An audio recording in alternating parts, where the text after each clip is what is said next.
Bajo el manto estrellado de una noche sin luna, Jacob se encontraba solo, su alma un nudo de miedo y expectación. 20 años habían pasado, pero el recuerdo de la furia de su hermano Esaú aún ardía en su memoria como una brasa viva. El momento del reencuentro se acercaba, inevitable como el amanecer, y con él, la posibilidad de la venganza o la redención. ¿Cómo podría aplacar la ira que él mismo había sembrado? La riqueza que había acumulado en Harán, sus vastos rebaños sirvientes, ahora parecían insignificantes frente a la tormenta que se gestaba en su corazón. En un intento desesperado por apaciguar a Esaú, Jacob comenzó a orquestar una estrategia. Envió mensajeros adelante, cargados de regalos suntuosos, cabras, ovejas, camellos, vacas y asnos. Una procesión de paz que marchaba hacia un futuro incierto. Cada rebaño era un mensaje, una súplica silenciosa. Tu siervo Jacob dice así: he morado con Labán y me he detenido hasta ahora. Y tengo vacas, asnos, ovejas y siervos y siervas. Y envío a decirlo a mi señor para hallar gracia en tus ojos. Pero la respuesta que regresó con sus mensajeros solo avivó las llamas de su angustia. Llegamos a tu hermano Esaú, y él también viene a recibirte, y 400 hombres con él. 400 hombres. Las palabras resonaron en el silencio de la noche como un eco de guerra. El miedo se apoderó de Jacob, un frío que calaba hasta los huesos. En su mente, la imagen de la aniquilación se dibujaba con una claridad aterradora. Su familia, sus esposas, sus hijos, todo por lo que había trabajado.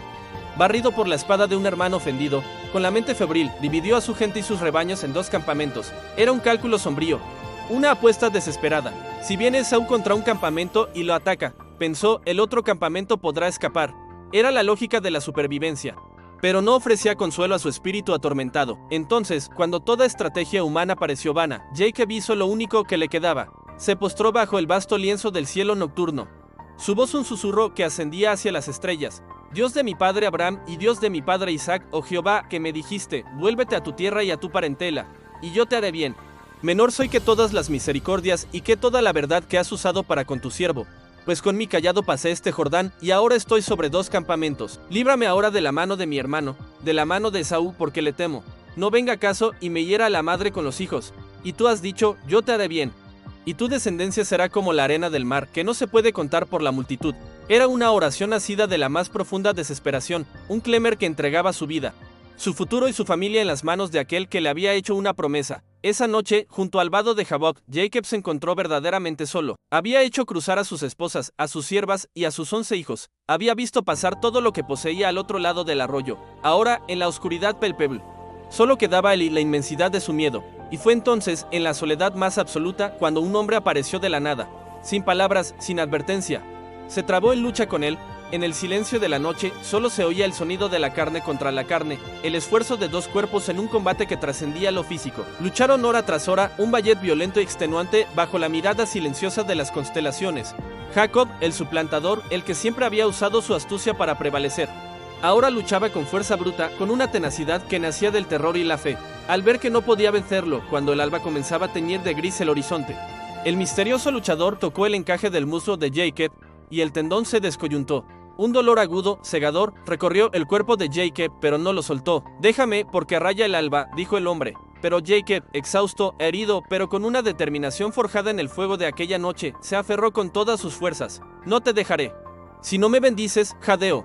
Su vida pendía de un hilo, su futuro era una incógnita, pero en ese momento entendió que no luchaba por su vida, sino por una bendición que lo redefiniría para siempre. ¿Cuál es tu nombre?, preguntó el ser celestial. Y Jacob, con una honestidad que nunca antes había poseído, respondió: Jacob. Admitió su identidad, el nombre que significaba el que toma por el talón, el engañador. Y en esa confesión, se despojó de su viejo yo. El ángel entonces pronunció las palabras que cambiarían el curso de la historia. La lucha no había sido contra un hombre, ni siquiera contra un ángel en su plenitud, sino con la misma presencia de Dios. Y al no rendirse, al aferrarse a la promesa a pesar del dolor, Jacob había prevalecido. Recibió su bendición allí, en la ribera del Jaboc, un lugar que llamaría Peniel, porque vi a Dios cara a cara, y fue librada mi alma. Cuando el sol se alzó sobre el horizonte, un nuevo hombre se levantó. Jacob cojeaba, su cuerpo marcado para siempre por el encuentro divino, pero su espíritu caminaba erguido. El miedo de la noche se había disipado, reemplazado por una extraña y serena confianza. La herida en su muslo era un recordatorio perpetuo de su debilidad, pero también de la gracia inmerecida que había recibido. Ya no era el astuto Jacob que huía de su pasado, era Israel el que había luchado con Dios y había sido transformado. Con esta nueva identidad, alzó sus ojos y vio a lo lejos, la nube de polvo se acercaba. era Esaú y sus 400 hombres, pero el terror había sido sustituido por una humilde resolución. Puso a sus hijos con sus madres, Lía, Raquel y las 2 siervas, y él mismo pasó delante de todos. Con cada paso cojeante, Jacob se acercaba al hermano que había ofendido, y mientras avanzaba, se inclinó hasta el suelo. 1 vez, 2 veces, 3 veces, 7 veces se postró, un acto de profunda humildad y sumisión, borrando con cada inclinación la arrogancia del pasado. No era la estrategia de un hombre astuto, sino el gesto genuino de un corazón quebrantado y renovado. Y entonces ocurrió el milagro. Esaú, el guerrero temido, el hermano traicionado, corrió. No corrió para atacar, sino para abrazar. Corrió hacia Jacob, se echó sobre su cuello y lo besó.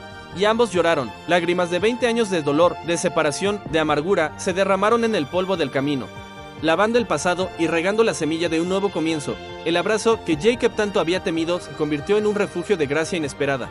Al levantar la vista y ver a las mujeres y los niños, Esaú preguntó: ¿quiénes son estos? Y Jacob, con el corazón rebosante, respondió: son los hijos que Dios, en su gracia, ha dado a tu siervo. En la presentación de su familia, Jacob no veía su propia riqueza, sino la evidencia tangible del favor de Dios. Esaú, conmovido, intentó rechazar los regalos, diciendo: suficiente tengo yo, hermano mío, sea para ti lo que es tuyo. Pero Jacob insistió con una nueva perspectiva: no, yo te ruego, si he hallado ahora gracia en tus ojos, acepta mi presente de mi mano, porque he visto tu rostro como si hubiera visto el rostro de Dios, pues que con tanto favor me has recibido. En el rostro perdonador de su hermano, Jacob vio un reflejo del rostro de Dios que lo había bendecido en Peniel.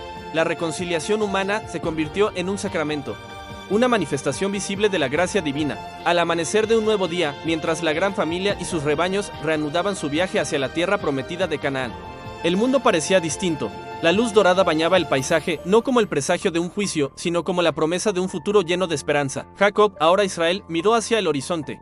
Su cuerpo dolía, pero su alma estaba en paz. La noche de terror se había convertido en la noche de su transformación. Había entrado en la oscuridad como Jacob, el fugitivo, y había emergido a la luz como Israel, un príncipe de Dios, herido pero bendecido, humillado pero exaltado. Y en el silencioso agradecimiento de su corazón, comprendió que a veces es necesario luchar en la oscuridad para poder caminar. Finalmente, en la gloriosa luz del perdón, la noche de la transformación,